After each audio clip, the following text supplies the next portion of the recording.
శ్రీమాత్రే నమః. అమ్మతో ప్రయాణానికి స్వాగతం. అందరికీ కూడా అమ్మవారి యొక్క ఆశీస్సులు ఉండాలని మనస్ఫూర్తిగా కోరుకుంటూ, ఈరోజు గురువారం దత్తాత్రేయ స్వామి వారికి ఎంతో ప్రీతికరమైనటువంటి రోజు. కాబట్టి ఇంతటి పవిత్రమైనటువంటి ఈ రోజున ఈ కథ వినడం ద్వారా సకల పాపహరణంతో పాటు స్వామివారి యొక్క సంపూర్ణ అనుగ్రహం కూడా లభిస్తుంది. కాబట్టి భక్తి శ్రద్ధలతో ఈ కథను వినండి. మొదటిగా తన గురువుకు సాష్టాంగ నమస్కారం చేసి లేచి నిలబడి చేతులు జోడించి కన్నీరు కారుస్తూ, మహాతపస్వి బ్రహ్మతేజస్వి అయినటువంటి మీ యొక్క అనుగ్రహానికి పాత్రుడనయ్యాను. నాకిక అన్నీ లభించినట్లే. అనిమాది సిద్ధులు, చతుర్విధ పురుషార్థాలు మీ యొక్క సేవతోనే నాకు దొరికాయి. నాకు మీ యొక్క పాదసేవ కన్నా కూడా ఇక ఏవీ కూడా ఎక్కువ అని అనిపించడం లేదు. నిన్ను సేవించడం తప్ప ఇహపరాలలో నేను కోరదగింది కూడా ఏమీ లేదు.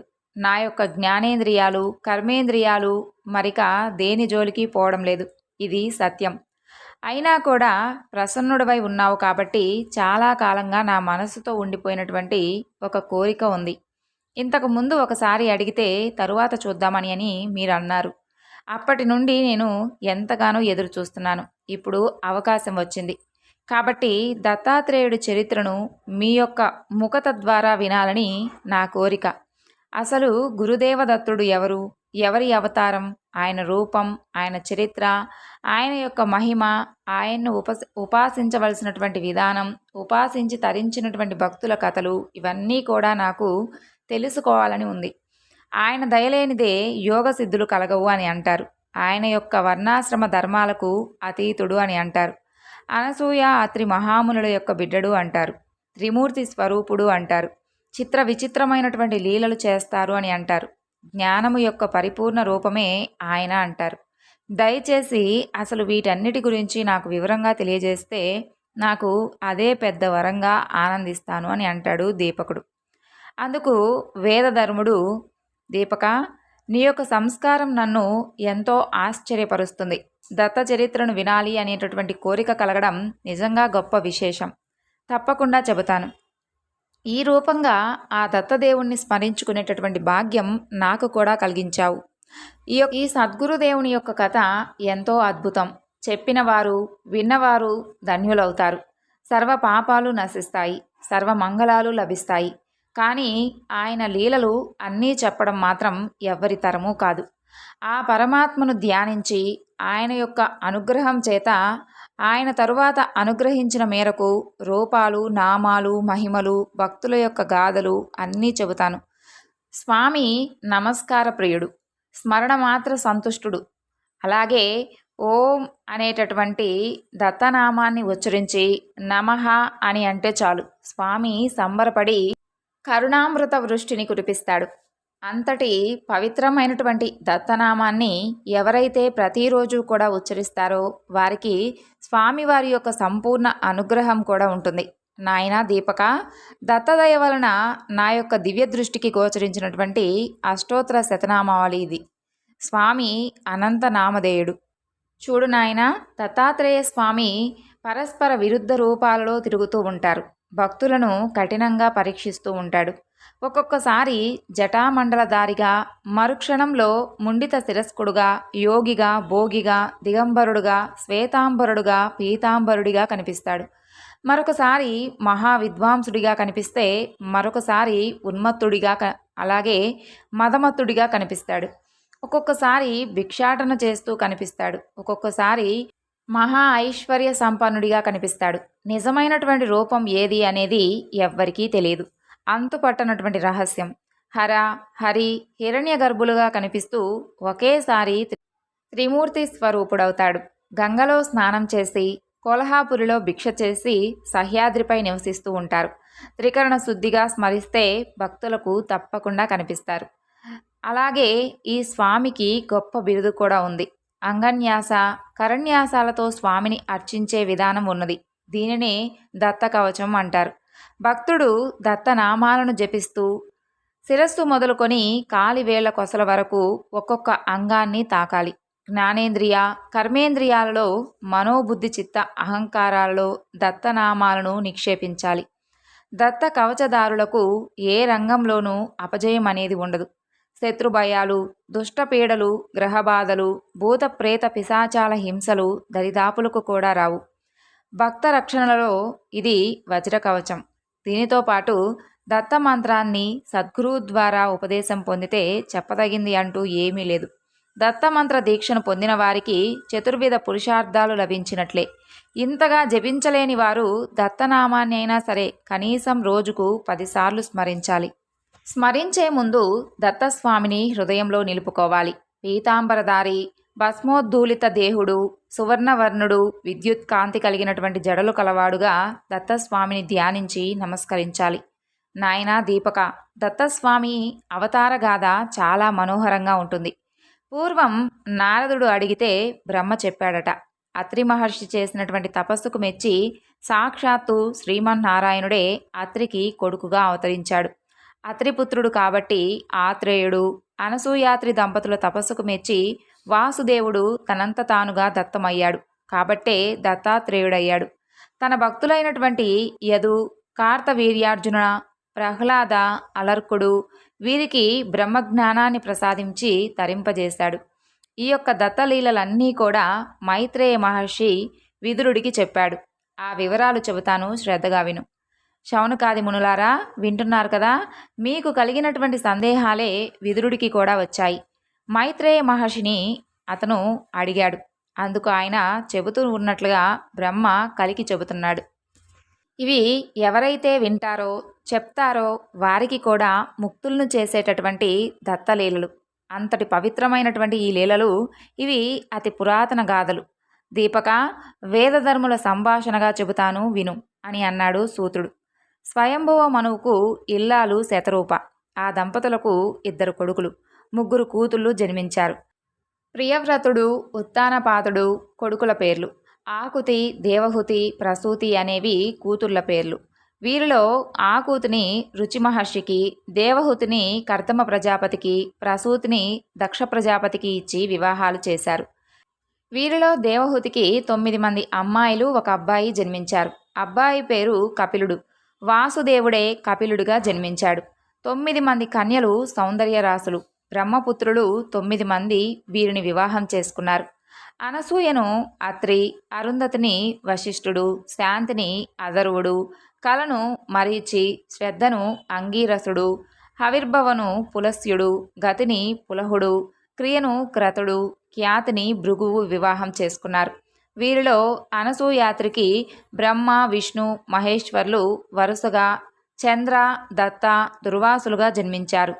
సృష్టి, స్థితి, లయకారకులు ఇలా జన్మించడానికి బలమైనటువంటి కారణం ఉంది. అది చెబుతాను వినమని మైత్రేయుడు ఈ విధంగా చెబుతున్నాడు. విదురుడు శ్రద్ధగా వింటున్నాడు. విదురా, ఒకానొక కల్పారంభం నందు చతుర్ముఖుడు పునఃసృష్టి చేయబోతూ అత్రి మహర్షి సహాయం అడిగాడు. అంగీకరించడం కోసం అనసూయ సహితుడై వృక్షాద్రి పర్వతం మీద తపస్సుకు కూర్చున్నాడు. యోగ పరిణితుడు కనుక నిరాహారుడై మనస్సును నిశ్చలపరచి వాయుభక్షణ చేస్తూ ఒంటి కాలి మీద నిలబడి 100 సంవత్సరాలు ఘోర తపస్సు చేశాడు. ఎండలు, వానలు, ఏ ఋతువులు కూడా ఆయన యొక్క ఏకాగ్రతను భంగపరచలేకపోయాయి. 100 సంవత్సరాలు గడిచేసరికి అత్రి శిరోభాగం నుండి తపోగ్ని జ్వాలలు వెలువడ్డాయి. అవి ముల్లోకాలకు వ్యాపించాయి. దీనిని గమనించినటువంటి త్రిమూర్తులు తమ తమ దేవేరులతో వాహన రూఢులై అష్టదిక్పాలకులకు, అలాగే సకల దేవజాతులు, మునీశ్వర ఋషీశ్వరులు వెంటరాగా అత్రి ఎదుట నిలిచారు. ఇక త్రిమూర్తులు, సకల దేవతలు, సకల మునులు అత్రికి కనిపించారు. వృషభ వాహనంపై పార్వతీ పరమేశ్వరులు, గరుత్మంతునిపై లక్ష్మీనారాయణులు, అలాగే హంసవాహనంపై వాణి చతుర్ముఖులు తమ తమ దివ్యాయుధాలతో, దివ్యాభరణములతో ఉజ్వలంగా ప్రకాశిస్తూ ఉన్నారు.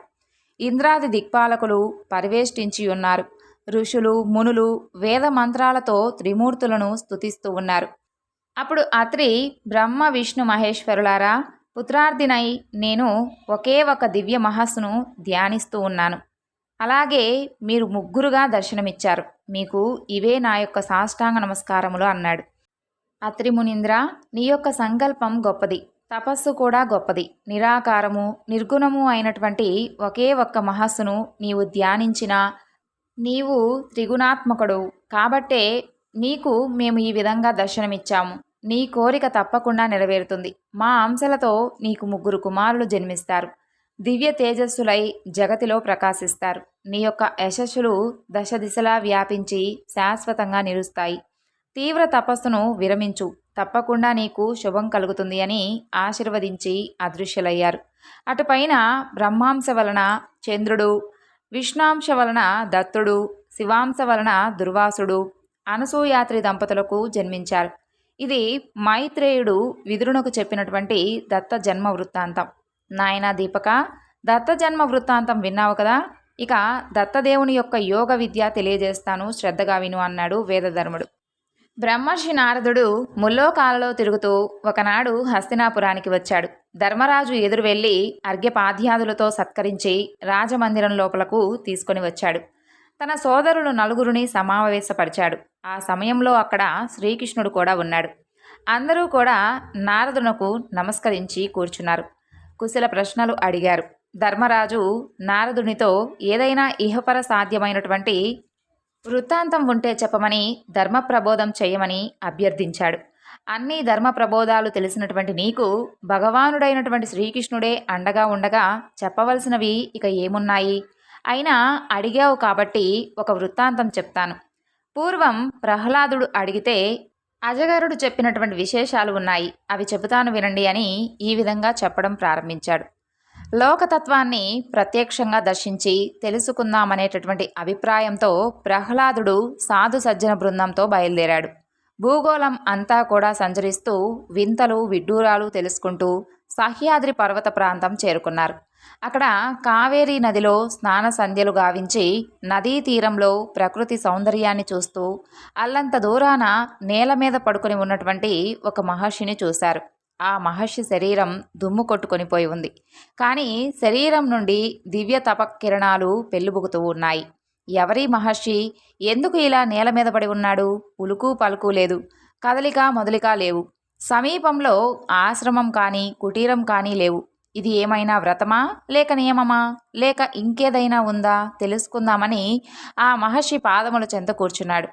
పాదములకు శిరస్సు ఆంచి నమస్కరించాడు. మృదువుగా ఆ పాదములను తన యొక్క ఒడిలోకి తీసుకొని మెల్లమెల్లగా ఒత్తుతూ మహానుభావా అని భయంగా పలకరించాడు. ఆయన మెల్లమెల్లగా కన్నులు తెరిచి ప్రహ్లాదుని వంక ఏమిటి అన్నట్లు చూశాడు. ప్రహ్లాదుడు ధైర్యం తెచ్చుకొని ఇలా అడిగాడు, మహానుభావా, ఏమిటి మీరిలా నేలపై పడి ఉన్నారు? శరీరం అంతా కూడా దుమ్ముతో కప్పిపోయి ఉంది. అంటే మీరు చాలా కాలంగా ఇలా నిశ్చేష్టులై ఉన్నారన్నమాట. ఇది ఏమైనా వ్రతమా లేక నియమమా?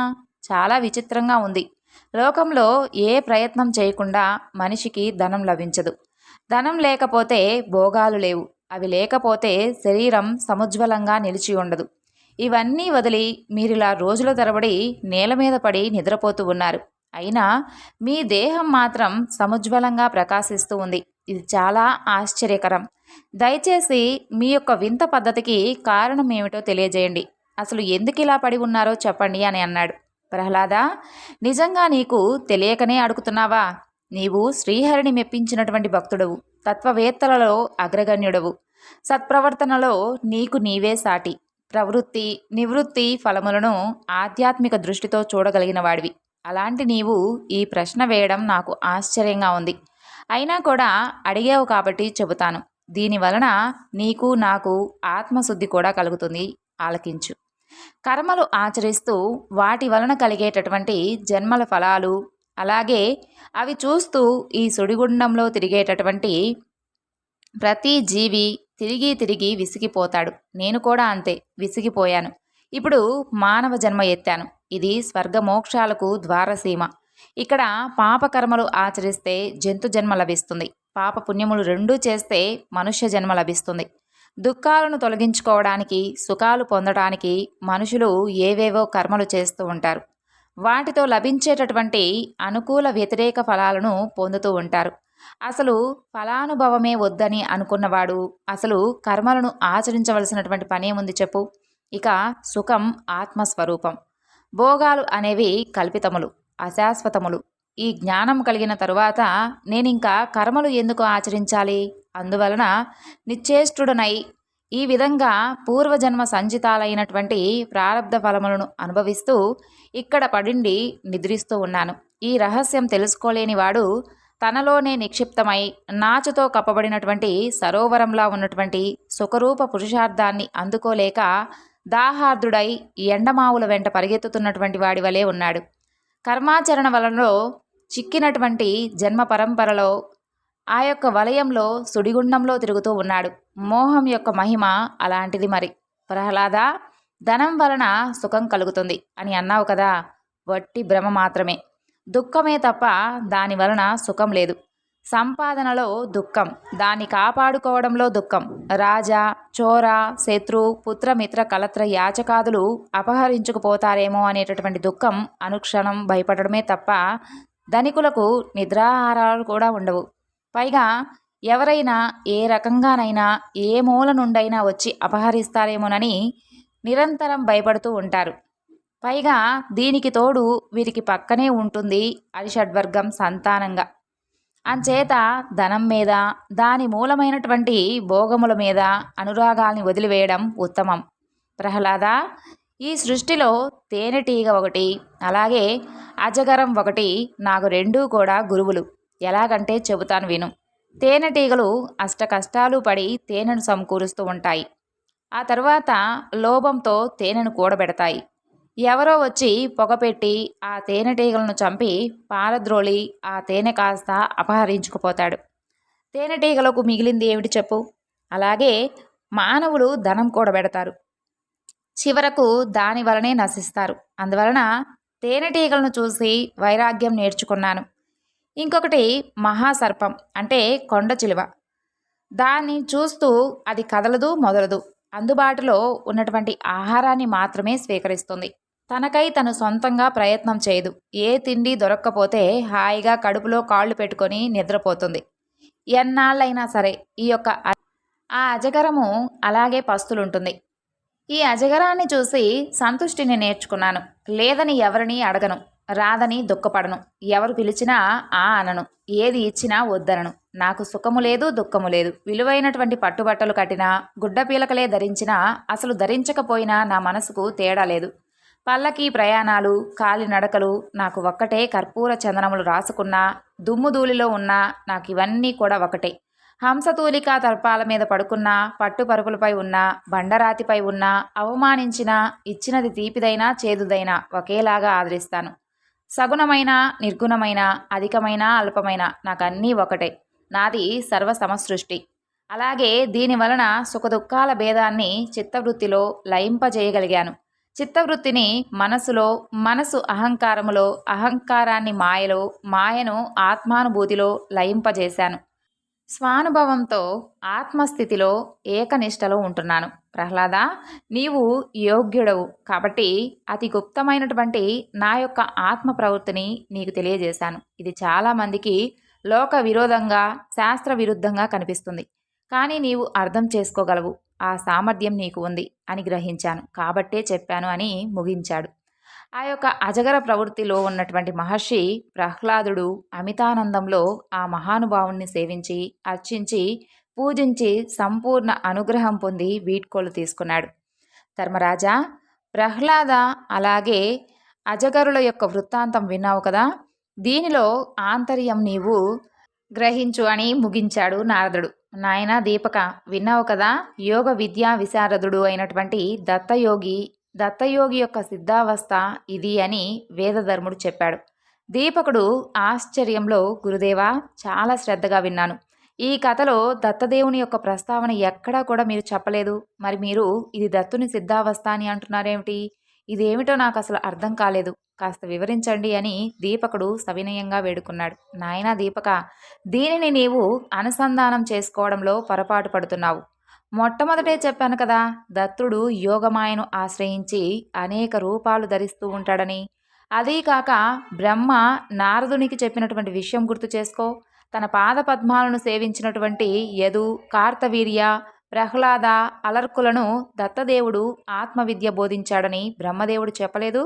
వీటిని కనుక నీవు అనుసంధానం చేసుకుంటే దత్తుడు ఎవరో నీకే తెలుస్తుంది. ఆ వరుసలోనే యదువుకి దత్తుడు తత్వం ఉపదేశించినటువంటి వృత్తాంతం చెబుతాను ఆలకించు అంటూ వేదధర్ముడు మరలా ఇలా చెబుతున్నాడు. నాయనా దీపక, ఒకప్పుడు ఉద్ధవుడు శ్రీకృష్ణ భగవానునికి నమస్కరించి దయచేసి ఆత్మతత్వం బోధించమని అడిగాడు.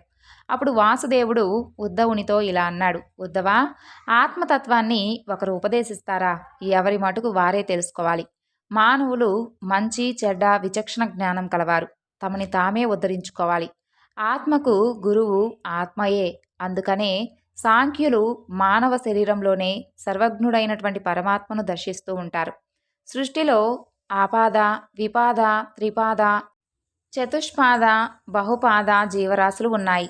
వీటిలో పురుష శరీరం అంటేనే నాకు ఎంతో ఇష్టం. ఎందుకంటే ఆ శరీరంలోనే సాధకులు నన్ను అన్వేషించి తెలుసుకుంటున్నారు. అందుచేత మానవ శరీరం అంటేనే నాకు ప్రీతి. ఇందులో నివసించేటటువంటి మనో, బుద్ధి, చిత్త, అహంకారములు జడ పదార్థములు.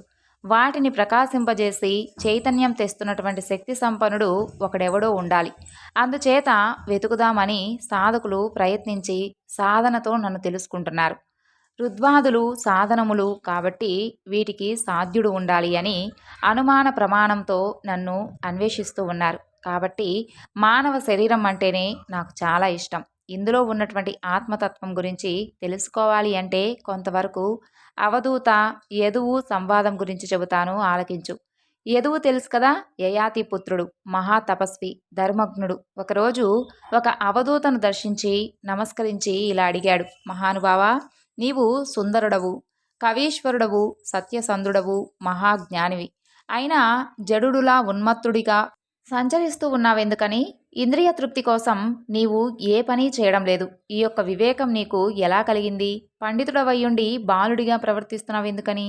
సాధారణంగా మానవులు పడేటటువంటి ఏ తాపత్రయము నీవు పడుతున్నట్లుగా లేదు. సిరి సంపదలు వృద్ధి చేసుకోవాలని నీవు రవ్వంతైనా ప్రయత్నం చేయడం లేదు. ఇది చాలా వింతగా ఉంది. అందరికన్నా కూడా భిన్నంగా ఉంది నీ తీరు. గంగా నదిలో మునిగిన ఏనుగులా ఎక్కడో ఉంటున్నావు. ఒంటరిగా గడుపుతున్నావు. ఎవరి జోలికి పోవడం లేదు. ఏ స్పర్శలు నీకు అంటడం లేదు. అయినా ఎప్పుడూ కూడా ఆనందంగా కనిపిస్తున్నావు. నీకిది ఎలా సాధ్యమైంది? దయచేసి ఇది తెలియజెప్పి పుణ్యం కట్టుకో అని ప్రాధేయపడ్డాడు. అప్పుడు ఆ అవధూత ఇలా చెబుతున్నాడు. యదు మహారాజా, నాకు 24 మంది గురువులు. ఒక్కొక్కరి నుండి ఒక్కొక్క కోణంలో జ్ఞానం పొందాను. జీవన్ముక్తుడైనటువంటి నేను ఈ విధంగా సంచరిస్తూ ఉన్నాను. పంచభూతాలు, సూర్యచంద్రులు, సముద్ర పతంగాలుగా, మధుకర గజాలుగా, మధుహారి హరిణములు, మినపింగములు, కురురబాకులు, కన్యకా శరకారులు, సర్పకీటక ఉన్ననాభాలు, ఇవి నా యొక్క 24 గురువులు. భూమి మానవులు కాళ్లతో తొక్కినా, గుణపములు తీసుకొని తవ్వినా భూమి ఓర్చుకుంటుంది. అంతేకాకుండా వారికి కావలసినటువంటి ఆహారం పండించి ఇచ్చి ఉపకారం చేస్తుంది. సహనాన్ని భూమి ద్వారా గ్రహించాను.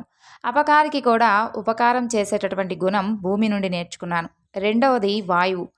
మన శరీరంలో ఉండేది ప్రాణవాయువు. మనం తినేటటువంటి ఆహారాన్ని గ్రహిస్తుంది, కానీ విషయవాంఛనలకు అతీతంగా ఉంటుంది. ఉత్తమ జ్ఞాని కూడా ఇలాగే ఉండాలి. జ్ఞానానికి దేహం, దేహమునకు ప్రాణం, ప్రాణమునకు ఆహారం అత్యవసరం. ఇక శరీరమునకు వెలుపల సంచరించేటటువంటి గాలి శీతోష్ణ దుఃఖములను సమముగా తీసుకొని రకరకాల దుర్గంధాలను, సుగంధాలను సమంగా గ్రహిస్తుంది. అయినా గంధగుణం వాయువుకు లేదు. యోగి అయినవాడు ఈ 2 గుణాలను వాయువు నుండి నేర్చుకోవాలి. పంచభూతాత్మక శరీరంలోకి ప్రవేశించిన ఆ గుణాలు అంటకుండా చూసుకోవాలి. దీన్నే నిర్లేపత్వం అంటారు. దీన్ని గ్రహించాను నేను వాయువు నుండి. ఆకాశం నుండి సర్వబ్రహ్మతత్వం, అభంగత్వం, అసంగత్వము గ్రహించాను. జలము నుండి నిర్మలత్వం, మధురత్వం, పావనత్వం నేర్చుకున్నాను. ఇది గ్రహించినటువంటి యోగులు తమని తలుచుకున్న వారిని పావనం చేయగలుగుతారు. అగ్ని మహా తేజస్వి, సర్వభక్షకుడు అయినటువంటి సర్వదా పవిత్రుడు, అందరికీ ఆరాధ్యుడు. ఈ లక్షణాలు అగ్ని నుండి గ్రహించాలి. అగ్ని ఏ వస్తువును కూడా ఆశ్రయిస్తాడో ఆ రూపంలో మాత్రమే ఉంటాడు. పరమాత్మ కూడా ఏ జీవిలో ఉంటే ఆ రూపం ధరిస్తాడని గ్రహించాను అగ్ని నుండి. అగ్ని ఉన్నప్పటికీ ఒక్కొక్కసారి కంటికి కనిపించదు. అలాగా జీవికి జన్మాది వికారాలు నిత్యమే అయినా ఒక్కొక్కప్పుడు కాలగతిలో మరుగున పడి ఉంటాయి. ఇవి నాకు పంచభూతాలు ఉపదేశించినటువంటి బోధ. నేను గ్రహించినటువంటి తత్వం. చంద్రుడు. చంద్రుడు వృద్ధి, క్షయములకు లోనవుతూ ఉంటాడు. అవి అతని కలలే కాని అతని యొక్క పూర్ణ రూపం కాదు.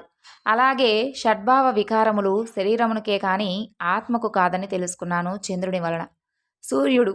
సూర్యుడు ఒకడే అయినా అనేక జలాశయాల్లో కనిపించి అనేకానేక ప్రతిబింబాలుగా కనిపిస్తాడు. అంటే ఆత్మ ఒకటే అయినా అనేకంగా కనిపిస్తుంది అని గ్రహించాను. అంతేకాకుండా సూర్యుడు శుభ్ర, అశుభ్ర భేదాలు లేకుండా సర్వత్రా విరాజిల్లుతూనే ఉంటాడు. అన్ని రకాల జలాలను స్వీకరిస్తాడు. పరిశుభ్రపరిచి వర్షములుగా కురిపిస్తూ ఉంటాడు. కానీ అతని చేతులకు మలినం అంటదు. సూర్యుడు నిత్య పరిశుభ్రుడు. యోగి కూడా ఇలాగే ఇంద్రియాలతో సుఖదుఖాలు అన్నిటినీ కూడా సమదృష్టితో చూడాలని, వాటికి అతీతుడుగా నిత్య శుద్ధుడుగా ఉండాలని తెలుసుకున్నాను సూర్యుడు నుండి. ఇక కపోతం. ఒక అడవిలో ఒక చెట్టు మీద గూడు కట్టుకొని కపోత దంపతులు సుఖంగా జీవిస్తూ ఉన్నాయి. అనుక్షణం కలిసిమెలిసి తిరుగుతూ ఆహారం సంపాదించుకుంటూ ఆనందంగా అన్యోన్యంగా ఉంటూ కులాసాగా తమ యొక్క జీవితాన్ని గడుపుతూ ఉన్నాయి. ఇంతలో కొన్నాళ్లకు ఆడపావురం గర్భం ధరించి గుడ్డు పెట్టింది. వాటిని ఎంతో ప్రేమతో పొదిగింది. అన్నీ కూడా పిల్లలయ్యాయి. వాటి యొక్క పెంపకంలో కపోత దంపతులు క్షణం తీరిక లేకుండా ఆనందం అనుభవిస్తూ ఉన్నాయి. ఎక్కడెక్కడికో వెళ్ళి రుచికరమైనటువంటి ఆహారం సేకరించి తెచ్చి ముక్కులతో అందించి సంబరపడుతూ ఉన్నాయి. పిల్లల కేరింతలు చూసి మురిసిపోతున్నాయి. ఒక రోజున కపోత దంపతులు అడవికి మేతకు వెళ్ళిన సమయంలో ఒక బోయవాడు వచ్చి ఆ చెట్టు కింద నూకలు చల్లి వలపన్ని దగ్గరలో ఉన్నటువంటి పొదలో దాగి కూర్చున్నాడు. పాపం అప్పుడప్పుడే రెక్కలు వస్తున్నటువంటి పిల్ల పావురాళ్ళు ఆ కొమ్మ ఈ కొమ్మ మీద దూకుతూ చెట్టు కింద ఆ వలలో చిక్కుకున్నాయి. అదే సమయానికి కపోత దంపతులు వచ్చి ఆ సంఘటన చూసి బోరున విలపించాయి. కన్నతీపిని వదులుకోలేక ఆడపావురం పిల్లల్ని రక్షించుకుందామని వచ్చి తాను కూడా వలలో చిక్కుకుంది. భార్య పిల్లలు వలలో చిక్కుకొని విలపిస్తూ ఉంటే మగపావురం భరించలేక వీళ్ళు లేకపోయినటువంటి నా జీవితం ఇంక ఎందుకు అని తాను కూడా వలలోకి వెళ్ళి చిక్కుకుంది. ఇక పొద నుండి వచ్చినటువంటి బోయవాడు 2 రోజులకు సరిపోయేటటువంటి ఆహారం దొరికిందని సంబరపడుతూ అన్నింటినీ వలలో గట్టిగా బంధించి భుజాన వేసుకుని చక్కగా వెళ్ళాడు. యదు మహారాజా, కుటుంబీకుడైనటువంటి వాడికి ఉండేటటువంటి అనురాగాలు మోహాలు ఎలా బంధనాలు అవుతాయో, ఆత్మ వినాశనమునకు ఎలా దారి తీస్తాయో ఈ యొక్క కపోత దంపతుల ద్వారా నేర్చుకున్నాను. ముక్తిద్వారం లాంటి మానవ జన్మను పొంది గృహలంపటుడు అయ్యేవాడు మూర్ఖుడు కాక మరి ఏమిటి? అతి స్నేహం పనికిరాదని నేర్చుకున్నాను ఇక కపోతల ద్వారా.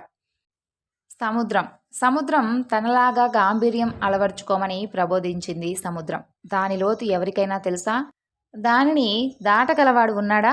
ఎన్ని నదులు వచ్చి చేరినా ఉప్పొంగుతుందా? సూర్యకిరణాలకు ఎంత నీరు ఆవిరి అవుతున్నా దిగులుపడి కృషిస్తుందా? తనలో ఏ వస్తువులు ఏ జంతువులు ఎన్నెన్ని ఎక్కడెక్కడ దాగి ఉన్నాయో తెలియనిస్తుందా? దీనికి గట్టులు అవధులు ఉన్నాయా? ఆత్మనిష్ఠుడు ఈ యొక్క గాంభీర్యాన్ని అలవర్చుకోవాలి. ఇక పతంగం. ఎదువల్లబా, పతంగం అంటే తెలుసుగా, మిడత. ఇది నాకు మరో రకం పాఠం చెప్పింది. దీనికి మంటలు కనపడితే చాలు, ఒళ్ళు తెలియదు. మాడిపోతామని తెలిసి నిగ్రహించుకోలేదు. ఆనందంగా ఎగురుకుంటూ మసి అయిపోతుంది. ప్రపంచంలో కనిపించే రకరకాల హిరణ్య అంబరాది ఆకర్షణలకు మానవుడు లోనై అలాగే బలైపోతున్నాడు. ఒట్టి తోలుతిత్తి అని తెలిసి కూడా సౌందర్యాలకు మోహపడి ప్రలోభాలకు ఆశపడి జీవితాన్ని వ్యర్థం చేసుకుంటున్నాడు. అహంకరించి మసి అయిపోతున్నాడు. ఈ యొక్క సందేశం అందించింది కాబట్టి నాకు మిడత కూడా గురువే.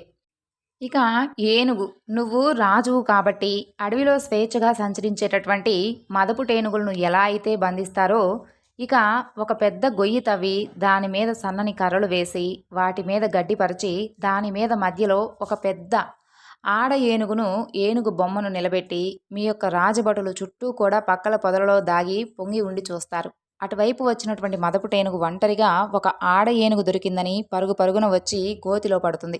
ఇది కాక నిజమైనటువంటి ఆడ ఏనుగే దొరికి ఒక మదపుటేనుగు దాని వెంట పడితే మరికొన్ని మదపుటేనుగులు ఎగబడి పరస్పరం పోరాడుకొని మరణిస్తాయి. పురుషుడికి స్త్రీ వ్యామోహం ఎంతటి వినాశనానికి దారితీస్తుందో ఈ యొక్క గజవృత్తాంతం తెలియజేస్తుంది. ఇక మధుహరి అంటే తేనెను సేకరించేవారు. వేల సంఖ్యలో తేనెటీగలు నెలల తరబడి శ్రమపడి తేనె పట్టులో తేనెను కూడబెడితే మధుహరి వచ్చి పొగపెట్టి ఆ యొక్క తేనెటీగలను సంహరించి క్షణంలో తేనెను అపహరించి పట్టుకుపోతాడు. ఇక లుబ్ధులై ఎవరు ఏ ధనాన్ని కూడబెట్టినా బలవంతులు ఎవరో వచ్చి దాన్ని కాజేస్తారు. కాబట్టి తన యొక్క అవసరానికి మించి సంపదలను కూడబెట్టుకోవడం చాలా హానికరమని గ్రహించాను. అలాగే గృహస్థుల కన్నా ముందు యాచకులు వెళ్ళి వారి యొక్క వంటకాలకు అడిగి ఆరగించడం తగదని గ్రహించాను. తరువాత హరిణం. హరిణం అంటే లేడి. అది వేటగాడి సంగీతానికి మోహపడి వలలో చిక్కుకుంటుంది. యతీశ్వరుడు కూడా అలాగే సంగీతాది లలిత కళలకు సమ్మోహితుడై ధ్యాన నియమనిష్టల నుండి పరిభ్రష్టుడవుతాడు. ఇక ఋష్యశృంగుడి కథ ఎరుగుదువు కదా. విలాసవంతుల నృత్య గీతాలకు వివసుడై సంసారంలో చిక్కుకున్నాడు. మీనం నాకు మరొక గురువు. అంటే చేప ఎరకి ఆశపడి గాలానికి తగులుకుంటుంది. జిహ్య చాపల్యం ప్రాణాలు తీస్తుంది. యోగులకు కూడా జిహేంద్రియాన్ని జయించడం చాలా కష్టసాధ్యం. దీన్ని జయిస్తే అన్నిటినీ జయించినట్లే. ఈ రహస్యం నేను నేర్చుకున్నది చేపను చూసి. పింగళ. పింగళ అంటే ఒక వేశ్య. విదేహ పట్టణంలో నివసిస్తూ ఉంటుంది. చాలా అందగత్తె. ధనవంతులకు గేలం వేయడం, వారిని బికారులను చేయడం ఆమె యొక్క వృత్తి. ఒకనాటి సాయంకాలం అద్భుతంగా సింగారించుకొని తన యొక్క భవంతి గుమ్మంలో నిలబడింది. ఇక వీధిన పోయేటటువంటి ధనవంతులని పసికట్టి ఆకర్షిద్దామని దాని యొక్క ఆశ. అయితే గంటలు గడుస్తూ ఉన్నాయి. కానీ ఎవ్వరూ కూడా ఈమెకేసి కన్నెత్తి అయినా కూడా చూడడం లేదు. అయినా ఆశగా అలాగే నిలబడింది. చీకట్లు మసురుకున్నాయి. గుడ్డి వెన్నెల కాసింది. పింగళ ఒకసారి లోపలికి వెళ్ళి సింగారానికి సవరింపులు చేసుకొని మరలా వచ్చి నిలబడింది. వీధిలో జనసంచారం తగ్గింది. అర్ధరాత్రి వేళ కదా, అప్పుడైనా విటులు వస్తారని ఆశగా అలాగే నిలబడింది. ఫలించలేదు. కాళ్ళు లాగాయి. విసుగొచ్చింది. ఇక నిలబడలేక లోపలికి వెళ్ళి హంసతూలికా తలపం మీద నడుం వాల్చింది. అంతలో వాకిటి గుమ్మం ముందు ఏదో అలికిడి అయితే విటుడెవడో వచ్చాడనుకొని లేచి చరాలను గుమ్మంలోకి వెళ్ళి నిలిచింది. ఎవ్వరూ కూడా లేరు. అంతా గుడ్డి వెన్నెల, చెట్లు నీడలు. సగం నిద్రలో ఉలిక్కి పడినటువంటి పులుగు కూనల కోవకోనలు అంతా కూడా నిశ్శబ్దం. ఒక్కసారిగా పింగళ హృదయంలో తుఫాను చెలరేగింది. నేనేమిటి? నేను చేస్తున్నటువంటి పని ఏమిటి? నా జన్మకు ప్రయోజనం ఏమిటి? ఎంతమందిని బికారులను చేశాను? ఎంత కూడబెట్టాను? చచ్చిపోయేటప్పుడు ఇందులో ఎంత కూడ పట్టుకుపోతాను? ఎక్కడికి వెళతాను? నరకానికా? అక్కడ నేను అనుభవించేటటువంటి యాతనలు ఏమిటి? నేను చస్తే ఒక్కడైనా అయ్యో పాపం అంటాడా? ఆలోచనలు అన్నీ కూడా ఉవ్వెత్తున చెలరేగాయి. సమాధానాలు దొరికాయి. తన మీద తనకే అసహ్యం వేసింది. తన వృత్తి మీద జుగుప్సు కలిగింది. వైరాగ్యబానుడు ఉదయించాడు. అయ్యో, ఎన్ని సంవత్సరాలు ఈ జీవితాన్ని వ్యర్థం చేసుకున్నాను. ఒక్కనాడైనా సరే హరినామస్మరణ చేయలేదే. అనంత సుఖప్రదుడైనటువంటి మనశ్శాంతి కారకుడైనటువంటి ఆ భగవంతుణ్ణి, చేరువలో ఉన్నటువంటి పెన్నిదానాన్ని విస్మరించి ఎవడెవడో సుఖాలు ఇస్తాడని, నిధులు పంచుతాడని ఎండమావుల వెంట పరుగులు తీశాను. ఛీ, ఇక ఈ జీవితానికి స్వస్తి. ఇలా ఒక నిర్ణయానికి వచ్చింది. ఆ క్షణం నుండి శేష జీవితాన్ని హరినామస్మరణతో గడిపింది. ధర్మ కార్యాలు ఆచరించింది. తీర్థయాత్రలు చేసింది. పాప పంకిలాలను ప్రక్షాళన చేసుకొని మనశ్శాంతితో తనువు చాలించింది. యదుపతి, ఈవిడ జీవితం నాకు నేర్పించినటువంటి పాఠం ఏమిటో గ్రహించావా? ఆశ అనేది దుఃఖప్రదమని, వైరాగ్య సుఖప్రదమని నేను తెలుసుకున్నాను. దత్తపురాణంలోని ఈ వివరణ ఇంతటితో ముగిస్తున్నాను. మరొక చక్కని వీడియోలో మిగతా వివరణ గురించి తెలియజేస్తాను. అంతవరకు నమస్కారం. సర్వం శ్రీ లలితార్పణమస్తు. స్వస్తి.